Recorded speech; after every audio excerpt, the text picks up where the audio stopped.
Dear students, ಇವತ್ತಿನ ತರಗತಿಯಲ್ಲಿ ನಾವು ಜಾರ್ಜ್ ಮೈಕ್ಸ್ ಅವರು ಬರೆದಿರ್ತಕ್ಕಂಥ Japan and Brazil through a traveller's eye ಅನ್ನುವಂಥ ಪಾಠದಿಂದ ಎಕ್ಸಾಮಿನೇಷನ್ಗೆ ಅನುಕೂಲ ಆಗೋ ರೀತಿ ನಾವು ಯಾವ ರೀತಿ ಕೀ ಪಾಯಿಂಟ್ಸ್ಗಳನ್ನ ಮಾಡಿಟ್ಕೋಬೇಕು ಅನ್ನೋದನ್ನು ನೋಡ್ತಾ ಹೋಗೋಣ.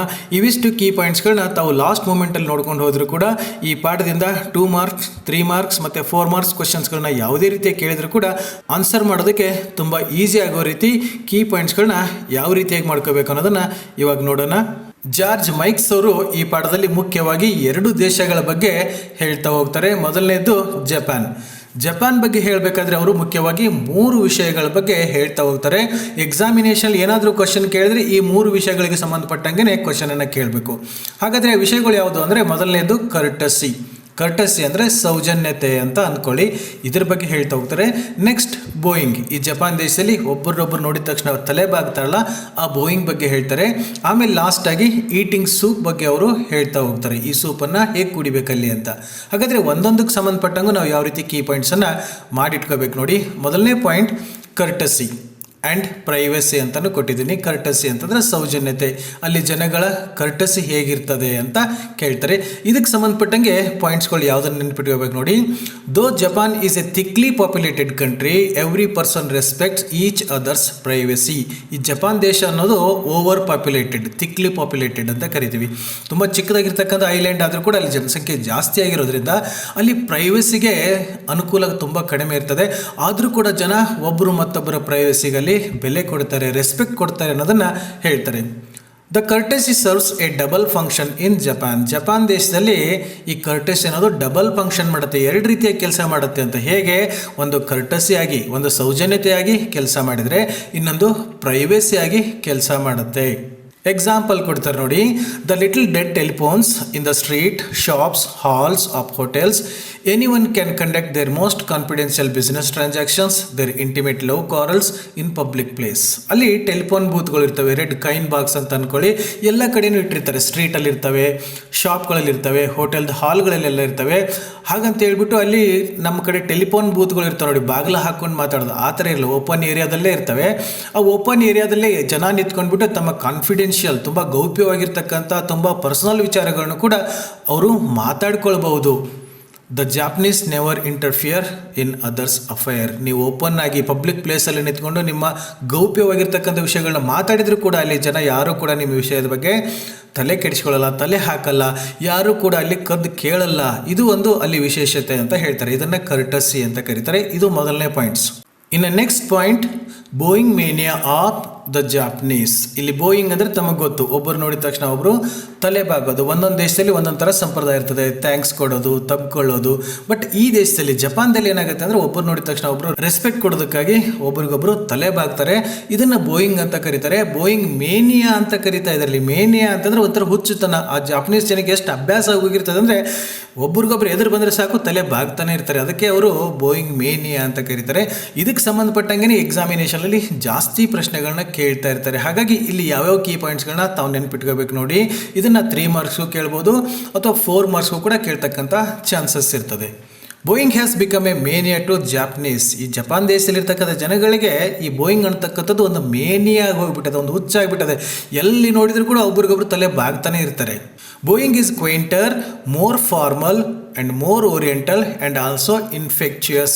ಈ ಲೈನನ್ನು ತಾವು ನೆನ್ಪಿಟ್ಕೊಳ್ಳಿ. ಇದನ್ನೇ ಕೇಳಿಬಿಟ್ಟು ಬೋಯಿಂಗ್ಗೆ ಈ ರೀತಿಯಾಗಿ ಯಾಕೆ ಹೇಳ್ತಾರೆ ಅಂತ ಪ್ರಶ್ನೆ ಕೇಳ್ತಾ ಇದ್ದಾರೆ. ಅಂದರೆ ಇನ್ಫೆಕ್ಚುಯಸ್, ಒಬ್ಬರು ನೋಡಿದ ತಕ್ಷಣ ಒಬ್ಬರಿಗೆ ಆಟೋಮೆಟಿಕ್ಕಾಗಿ ಇದು ಹರಡ್ಕೊಂಡು ಬಿಡ್ತದಂತೆ. ಎಲ್ಲರೂ ಕೂಡ ತಲೆ ಬಾಗೋಕ್ಕೆ ಸ್ಟಾರ್ಟ್ ಮಾಡ್ತಾರೆ. ನೀವು ಏನಾದ್ರು ಜಪಾನ್ಗೆ ಹೋಗ್ಬಿಟ್ರೆ ಒಂದು 10-15 ನಿಮಿಷ, ಒಂದು ಅರ್ಧ ಗಂಟೆನಲ್ಲಿ ನೀವು ತಲೆ ಬಾಗೋದಕ್ಕೆ ಸ್ಟಾರ್ಟ್ ಮಾಡಿಬಿಡ್ತೀರಾ.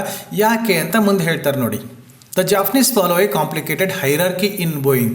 ನಮಗನ್ನಿಸ್ಬೋದು ಏನು ಸುಮ್ಮನೆ ತಲೆ ಬಾಗೋದು ಅಷ್ಟೇ ಅಲ್ವಾ ಅಂತ ಅನಿಸ್ಬೋದು. ಬಟ್ ಅಷ್ಟೊಂದು ಈಸಿ ಅಲ್ಲ. ಅಲ್ಲೊಂದು ಹೈರಾರ್ಕಿ ಅನ್ನೋದಿರ್ತದೆ, ಒಂದು ಸ್ತರ ಅನ್ನೋದಿರ್ತದೆ. ಹೇಗೆ ನೋಡಿ. This system decides who bows to whom, how deeply and for how long.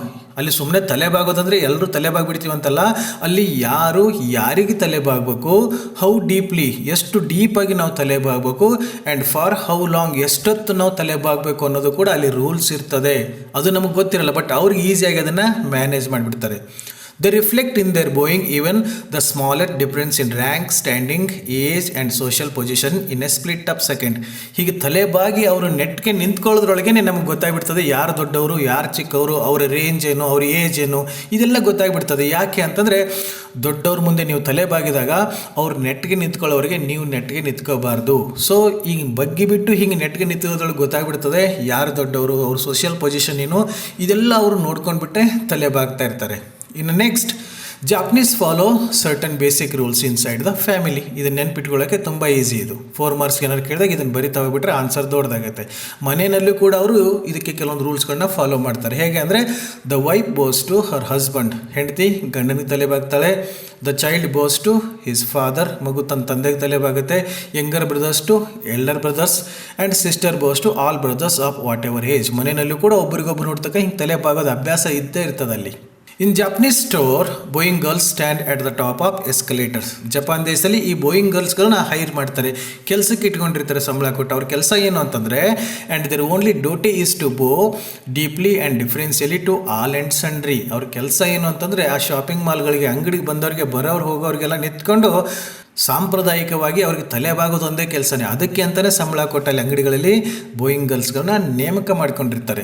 The conductors walk in to the middle of the coach bows ceremoniously in both directions before proceeding to check the tickets. ಈ ಕಂಡಕ್ಟರ್ಗಳು ಕೂಡ coach ಮೇಲೆ ಬಂದಾಗ ಸುಮ್ಮನೆ sudden ಆಗಿ ticket check ಮಾಡೋಕ್ಕೆ start ಮಾಡಲ್ಲ. ಮೊದಲು ಬಂದುಬಿಟ್ಟು ಎರಡು ಕಡೆ ಅವ್ರ ತಲೆಬಾಗ್ಬಿಟ್ಟು ಆಮೇಲೆ ಟಿಕೆಟನ್ನು ಚೆಕ್ ಮಾಡೋದಕ್ಕೆ ಸ್ಟಾರ್ಟ್ ಮಾಡ್ಕೋತಾರೆ. ಹಾಗೇನೆ ಇಲ್ಲಿ ಆ ಥರ ಒಂದು ಇನ್ಸಿಡೆಂಟ್ ಅನ್ನು ಹೇಳ್ತಾರೆ. He came across even a deer which bowed to him to get the food he was carrying for it. ಒಂದು ನಾರ ಅನ್ನೋ ಪಾರ್ಕ್ ಹೋಗ್ತಾರೆ. ಅಲ್ಲಿ ಒಂದು ಡೀರ್ ಕೂಡ ಇವ್ರು ತೊಗೊಂಡೋಗಿರ್ತಕ್ಕಂಥ ಆಹಾರ ಪಟ್ಟಣ ಕಿತ್ಕೊಳ್ಳೋದಕ್ಕಿಂತ ಮುಂಚೆ ಇವ್ರಿಗೆ ಬಂದು ಡೀಪಾಗಿ ತಲೆಬಾಗ್ಬಿಟ್ಟು ಅದನ್ನು ಆಹಾರದ ಪಟ್ಟಣ ಕಿತ್ಕೊಂಡು ಹೋಗುತ್ತೆ ಅಂತ ಇಲ್ಲಿ ಹೇಳ್ತಾರೆ. ಇವಿಷ್ಟು ಪಾಯಿಂಟ್ಸ್ಗಳನ್ನ ತಾವು ನೆನ್ಪಿಟ್ಕೊಂಡ್ರೆ ಸಾಕು. ಈ ಬೋಯಿಂಗ್ ಬಗ್ಗೆ ಯಾವುದೇ ರೀತಿಯಾಗಿರ್ತಕ್ಕಂಥ ಕ್ವಶನನ್ನು ಕೇಳಿದ್ರು ಕೂಡ ತಾವು ಆನ್ಸರ್ ಮಾಡಬಹುದು ಅಂತ ಹೇಳ್ತಾ, ಇನ್ನು ನೆಕ್ಸ್ಟ್ ಟಾಪಿಕ್ ತುಂಬ ಚಿಕ್ಕದಾಗಿರ್ತಕ್ಕಂಥದ್ದು ಈಟಿಂಗ್ ಸೂಪ್ ಬಗ್ಗೆ ಹೇಳ್ತಾರೆ. ಜಪಾನ್ ದೇಶದಲ್ಲಿ ಈ ಸೂಪನ್ನು ಕೊಟ್ಟಾಗ ಯಾರ್ದಾರು ಮನೆಗೆ ಹೋದಾಗ ಹೇಗೆ ಕುಡಿಬೇಕು ಅಂತಂದರೆ when eating one must make A fearful noise. ಅಲ್ಲಿ ಸೂಪ್ನ ಸುಮ್ಮನೆ ನೀವು ಸೈಲೆಂಟಾಗಿ ಕುಡಿಯೋಂಗಿಲ್ಲ, ಕೆಟ್ಟದಾಗಿ ಜೋರಾಗಿ ಸೌಂಡ್ ಮಾಡಿಕೊಂಡೇ ಕುಡಿಬೇಕು. It is a sign of appreciation. ಅವಾಗ ಮಾತ್ರ ನೀವು ಒಳ್ಳೆ ಸಂಸ್ಕಾರವಂತ ಅಂತ ಅನ್ಕೋತಾರೆ. If one does not make noise, ಹಿಂಗೆ ಸೂಪ್ ಕುಡಿಬೇಕಾದ್ರೆ ಯಾರಾದರೂ ಸೌಂಡ್ ಮಾಡಿದ್ರೆ ಸೈಲೆಂಟಾಗಿ ಕುಡಿದ್ರೆ ದ ಹಾಸ್ಟೆಸ್ ವಿಲ್ ಥಿಂಕ್, ನಿಮ್ಗೆ ಯಾರು ಅತಿಥಿ ಸತ್ಕಾರ ಮಾಡ್ತಿರ್ತಾರೆ, ನೀವು ಯಾರ ಮನೆಗೆ ಹೋಗಿರ್ತಾರೆ ಅವ್ರು ಏನಂತಾರೆ, what an ill mannered lout, ಎಷ್ಟೊಂದು ಸಂಸ್ಕಾರ ಇಲ್ದಿರ್ತಕ್ಕಂಥ ದಡ್ಡ ಗಮಾರ ಇವನು ಅಂತ ತಿಳ್ಕೊಂಡ್ಬಿಡ್ತಾರೆ. Europeans make too much of noise. ಈ ರೀತಿ ಸೂಪ್ ಕುಡಿಬೇಕಾದ್ರೆ ಯುರೋಪಿಯನ್ಸ್ ತುಂಬ ಜಾಸ್ತಿ ಸೌಂಡ್ ಮಾಡ್ತಾರೆ ಅಂತ ಅಲ್ಲಿ ಹೇಳ್ತಾರೆ. ಇನ್ನು ಬ್ರೆಜಿಲ್ ದೇಶದ ಬಗ್ಗೆ ಹೇಳಬೇಕಾದ್ರೆ ಮುಖ್ಯವಾಗಿ ಅಲ್ಲಿ ಟ್ರಾಫಿಕ್ ಬಗ್ಗೆ ಮಾತ್ರ ಹೇಳ್ಕೊಂಡು ಹೋಗ್ತಾರೆ. ಒಂದೇ ಟಾಪಿಕಲ್ಲಿ ಡಿಸ್ಕಷನ್ ಆಗಿರ್ತದೆ. ಏನೇ ಕ್ವಶನ್ ಕೇಳಿದ್ರು ಇದ್ರ ಬಗ್ಗೆನೇ ಕ್ವಶನ್ ಕೇಳಬೇಕಾಗತ್ತೆ. ಹಾಗಾದರೆ ಯಾವ್ಯಾವ ಪಾಯಿಂಟ್ಸ್ ನಮಗೆ ನೆನಪಿರ್ಬೇಕು ನೋಡಿ. George Mike says that nobody hurries in Brazil. ಈ ಬ್ರೆಜಿಲ್ ದೇಶದಲ್ಲಿ ಯಾರೂ ಕೂಡ ಅರ್ಜೆಂಟ್ ಮಾಡ್ಕೊಂಡು ನಡ್ಕೊಂಡು ಹೋಗೋದೇ ಇಲ್ಲ, ತುಂಬ ನೀಟಾಗಿ ನಿಧಾನಕ್ಕೆ ನಡ್ಕೊಂಡು ಹೋಗ್ತಿರ್ತಾರೆ ಅಂತ ಹೇಳ್ತಾರೆ. ಯಾಕೆ ಅಂದರೆ ತಮಗಲ್ಲಿ ಬುಕ್ಕಲ್ಲಿ ಕೊಟ್ಟಿದ್ದಾರೆ, ಅಲ್ಲಿ ಫುಟ್ಪಾತ್ಗಳನ್ನೆಲ್ಲ ಬ್ಲ್ಯಾಕ್ ಮೊಸಾಯಿಕ್ಸನ್ನು ಹಾಕಿ ಡೆಕೋರೇಟ್ ಮಾಡಿರ್ತಾರೆ, ಯಾರೂ ಕೂಡ ಅರ್ಜೆಂಟಾಗಿ ನಡ್ಕೊಂಡು ಹೋಗಲ್ಲ ಅಂತ ಹೇಳ್ತಾರೆ. But when they get a steering wheel drive very fast. ಅಷ್ಟು ಸ್ಲೋ ಆಗಿ ನಡ್ಕೊತ ಹೋಗೋರ ಕೈಗೆ ಏನಾದರೂ ಕಾರ್ ಸಿಕ್ಬಿಟ್ರೆ, ಕಾರ್ ಸ್ಟೇರಿಂಗ್ ಏನಾದರೂ ಸಿಕ್ಬಿಟ್ರೆ ಎಷ್ಟು ಸ್ಪೀಡಾಗಿ ಓಡಿಸ್ತಾರೆ ಕಾರ್ನ ಅಂತಂದರೆ ಮ್ಯಾಕ್ಸಿಮಮ್ ಸ್ಪೀಡಲ್ಲೇ ಓಡಿಸ್ತಾ ಇರ್ತಾರೆ. ನಡ್ಕೊಂಡು ಹೋಗೋದು ತುಂಬ ಸ್ಲೋ, ಬಟ್ ಡ್ರೈವ್ ಮಾಡೋದು ಮಾತ್ರ ತುಂಬ ಫಾಸ್ಟಾಗಿ ಮಾಡ್ತಾರೆ ಬ್ರೆಜಿಲಲ್ಲಿ. Motor cars are extremely expensive in Brazil. ಆ ಬ್ರೆಜಿಲ್ ದೇಶದಲ್ಲಿ ಮೋಟರ್ ಕಾರ್ಗಳು ತುಂಬ ಕಾಸ್ಟ್ಲಿ. ಯಾಕೆ ಅಂದರೆ ಇಂಪೋರ್ಟ್ ಆ್ಯಂಡ್ ಎಕ್ಸ್ಪೋರ್ಟ್ ಡ್ಯೂಟೀಸ್ ಏನಿರ್ತದೆ, ಟ್ಯಾಕ್ಸ್ ಏನಿರ್ತದೆ ತುಂಬ ಹೆವಿ ಇರ್ತದೆ, ಹಾಗಾಗಿ ಅಲ್ಲಿ ಜಾಸ್ತಿ ಇರ್ತವೆ. Yet the number of motor vehicle is growing by leaps and bounds. ಆದರೂ ಕೂಡ ಈ ಮೋಟರ್ ಕಾರ್ಗಳನ್ನ ತಗೊಳ್ಳೋರ ಸಂಖ್ಯೆ ಕೂಡ ಜಾಸ್ತಿ ಆಗ್ತಾ ಇದೆ. ಲೀಪ್ಸ್ ಆ್ಯಂಡ್ ಬಂಡ್ಸ್ ತುಂಬ ರ್ಯಾಪಿಡಾಗಿ ಜಾಸ್ತಿ ಆಗ್ತಾ ಇದೆ. ಹೇಗೆ ಜಾಸ್ತಿ ಆಗ್ತಾ ಇದೆ, ಎಲ್ಲೋ ಫ್ರೀಯಾಗಿ ಕಾರ್ಗಳನ್ನ ಕೊಡ್ತಾ ಇದ್ದಾರೇನೋ ಅನ್ನೋ ಥರ ಜಾಸ್ತಿ ಆಗ್ತಾ ಇದೆ ಅಂತೆ. ಸೊ ಕಾರ್ಗಳು ಜಾಸ್ತಿ ಆದಂಗೆ ಅವರು ಸ್ಪೀಡಾಗಿ ಡ್ರೈವ್ ಮಾಡ್ತಾ ಇರೋದ್ರಿಂದ ಏನಾಗುತ್ತೆ, A pedestrians life is really hard in Brazil. ಈ ಪೆಡೆಸ್ಟ್ರಿಯನ್ಸ್ ಏನಿರ್ತಾರೆ, ಪಾದಾಚಾರಿಗಳಿರ್ತಾರಲ್ಲ, ಅವ್ರ ಜೀವನ ತುಂಬ ಡೇಂಜರ್ ಆಗಿದೆ. ಯಾಕೆ ಅಂತಂದರೆ ರೋಡ್ ಕ್ರಾಸ್ ಮಾಡೋದು ತೀರಾ ಕಷ್ಟ ಅಂತ. They drive recklessly and over speed and sometimes accelerate to make the pedestrians run to a side. ಅಲ್ಲಿ ಹೇಗೆ ಡ್ರೈವ್ ಮಾಡ್ತಾರೆ ಅಂದರೆ ರೆಕ್ಲೆಸ್ಲಿ, ತುಂಬ ಸ್ಪೀಡಾಗಿ ಓವರ್ ಸ್ಪೀಡಾಗಿ ಮಾಡ್ತಾರೆ. And sometimes accelerate to make the pedestrian run to a side. ಯಾರಾದರೂ ರೋಡಿಗೆ ಕಾಲು ಇಡ್ತಾ ಇದ್ದಾರೆ ಪೆಡೆಸ್ಟ್ರಿಯನ್ ಅಂತಂದರೆ ಅವ್ರನ್ನೇ ಟಾರ್ಗೆಟ್ ಮಾಡ್ಕೊಂಡು ಗುದ್ಸೋರ್ ಥರ ಸ್ಪೀಡಾಗಿ ಕಾರ್ನ ಓಡಿಸ್ಕೊಂಡು ಹೋಗಿಬಿಡ್ತಾರೆ. ಅವಾಗ ಏನು ಮಾಡಬೇಕಾಗುತ್ತೆ ಪೆಡೆಸ್ಟ್ರಿಯನ್ಸ್? ಫುಟ್ಪಾತ್ಗೆ ಮತ್ತೆ ಜಂಪ್ ಮಾಡಬೇಕಾಗುತ್ತೆ. ದ ವಾರ್ ಬಿಟ್ವೀನ್ ಡ್ರೈವರ್ಸ್, ಈ ಪೆಡೆಸ್ಟ್ರಿಯನ್ಸ್ ಮತ್ತು ಡ್ರೈವರ್ಸ್ಗಳ ಮಧ್ಯಕ್ಕೆ ಒಂಥರ ಇದ್ದರೆ ಈ ಡ್ರೈವರ್ ಮಧ್ಯಕ್ಕೂ ಒಂಥರ ಕಾಂಪಿಟೇಷನ್ ಇರ್ತದೆ. ಹೇಗಿರ್ತದೆ ನೋಡಿ, ಈಸ್ ಮರ್ಡರಸ್ ಬಟ್ ಗುಡ್ ಟೆಂಪರ್. ಡ್ರೈವರ್ಗಳು ಕೂಡ ಕರೆಕ್ಟಾಗಿ ನೀಟಾಗಿ ರೂಲ್ಸ್ ಪ್ರಕಾರ ಡ್ರೈವಿಂಗ್ ಮಾಡಲ್ಲ, ಅವ್ರು ಹೆಂಗೆ ಬೇಕಾದಂಗೆ ಮಾಡ್ತಾ ಇರ್ತಾರೆ. ದೇ ಕಟ್ ಇನ್, ಸಡನ್ನಾಗಿ ಮುಂದೆ ಅಡ್ಡ ಬಂದುಬಿಡ್ತಾರೆ. They overtake from all directions ಅಲ್ವಾ. ಓವರ್ಟೇಕ್ ಮಾಡಬೇಕಾಗಿತ್ತು ಯಾವುದಾದ್ರು ಒಂದು ಸೈಡ್ ಅಂತ ಇರ್ತದೆ, ನಮ್ಮದು ಲೆಫ್ಟ್ ಸೈಡಿಂದ ಓವರ್ಟೇಕ್ ಮಾಡಬೇಕು, ಇಲ್ಲ ರೈಟ್ ಸೈಡಿಂದ ಮಾಡಬೇಕಂತ ಇರ್ತದೆ. ಅಲ್ಲಿ ಹಾಗಿಲ್ಲ, ಎಲ್ಲ ಕಡೆಯಿಂದನೂ ಓವರ್ಟೇಕ್ ಮಾಡ್ತಾರೆ. They force to brake violently, ಸಡನ್ನಾಗಿ ಬಂದುಬಿಟ್ಟು ನಿಮ್ಗೆ ಬ್ರೇಕ್ ಹಾಕೋ ಥರನೂ ಮಾಡ್ತಾರೆ. And commit all the crimes of the road ಮೇಲೆ ಯಾವ್ಯಾವ ಅಪರಾಧನ ಮಾಡೋಕ್ಕೆ ಸಾಧ್ಯ ಅದೆಲ್ಲನೂ ಅಲ್ಲಿ ಮಾಡ್ತಾರೆ ಅಂತ ಹೇಳ್ತಾರೆ. But they smile at each other the same time. ಹಾಗಂತ ಹೇಳ್ಬಿಟ್ಟು ಒಬ್ಬರ ಮೇಲೊಬ್ಬರು ಕೂಗಾಡ್ದು ಹೊಡೆದಾಡೋದೆಲ್ಲ ಮಾಡಲ್ಲ. ಈ ಥರ ಮಾಡಿದ ತಕ್ಷಣ ಒಬ್ರಿಗೊಬ್ರು ಸ್ಮೈಲ್ ಮಾಡಿಕೊಂಡು ತಮ್ಮ ಪಾಡಿಗೆ ತಾವು ಹೋಗಿಬಿಡ್ತಾರೆ. ದ ಅವೆನಿಡಾ ಪ್ರೆಸಿಡೆಂಟೆ ವರ್ಗಾಸ್, ಅಲ್ಲಿ ಒಂದು ಪ್ಲೇಸ್ ಬಗ್ಗೆ ಹೇಳ್ತಾರೆ, ತುಂಬ ಇಂಪಾರ್ಟೆಂಟ್ ಇದು. ಈ ಪ್ಲೇಸ್ ಹೇಗಿದೆ ಅಂತಂದರೆ is the worst place of all, ತುಂಬ ಕೆಟ್ಟದಾಗಿರ್ತಕ್ಕಂಥ ಪ್ಲೇಸ್. ಅದಕ್ಕೆ ಈ ಟ್ರಾಫಿಕ್ಗೆ ಸಂಬಂಧಪಟ್ಟಂಗೆ. ಯಾಕೆ ಅಂದರೆ ದ ಟ್ರಾಫಿಕ್ ಇಸ್ ಡೆನ್ಸ್, ಅಲ್ಲಿ ಎಷ್ಟೊಂದು ದಟ್ಟವಾಗಿರ್ತದೆ ವೆಹಿಕಲ್ಸು. ಟ್ರಾಫಿಕ್ ಅಂತಂದರೆ one cannot cross the roads easily, road ಈ ಕಡೆಯಿಂದ ಆ ಕಡೆ ಹೋಗೋದು ಅಷ್ಟು ಈಸಿ ಅಲ್ಲ. ಕೆಲವೊಂದು ಸಾರಿ ನೀವು ಗಂಟೆಗಟ್ಟಲೆ ಕಾಯಬೇಕಾಗುತ್ತೆ ರೋಡ್ ಕ್ರಾಸ್ ಮಾಡೋದಕ್ಕೆ. ಇಷ್ಟು ವಿಷಯಗಳನ್ನ ಬ್ರೆಜಿಲ್ ಬಗ್ಗೆ ಹೇಳ್ತಾರೆ. ಡಿಯರ್ ಸ್ಟೂಡೆಂಟ್ಸ್, ಈ ಪಾಠದಲ್ಲಿ ಮುಖ್ಯವಾಗಿ ಜಪಾನ್ ದೇಶದ ಬಗ್ಗೆ ಕೇಳಬೇಕಾದ್ರೆ ಪ್ರೈವಸಿ ಬಗ್ಗೆ ಕೇಳ್ಬೋದು, ಬೋಯಿಂಗ್ ಬಗ್ಗೆ ತುಂಬ ಕೇಳ್ತಾನೆ ಇರ್ತಾರೆ, ನೆನ್ಪಿಟ್ಕೊಳ್ಳಿ. ಇಲ್ಲ ಈಟಿಂಗ್ ಸೂಪ್ ಬಗ್ಗೆ. ಇಲ್ಲಿ ಬೋಯಿಂಗ್ ಬಗ್ಗೆ ಆದರೆ ಜಾಸ್ತಿ ಮಾರ್ಕ್ಸಿಗೆ ಕೇಳ್ತಾರೆ, 3 or 4 ಮಾರ್ಕ್ಸಿಗೆ ಕೇಳ್ತಾ ಇರ್ತಾರೆ. ಇನ್ನು ಬ್ರೆಜಿಲ್ಗೆ ಬಂದರೆ ಟ್ರಾಫಿಕ್ ಬಗ್ಗೆ ಕೇಳ್ತಾರೆ. ಇಷ್ಟೇ ಈ ಪಾಠದಲ್ಲಿ ಡಿಸ್ಕಸ್ ಆಗಿರ್ತಕ್ಕಂಥ ವಿಷಯ.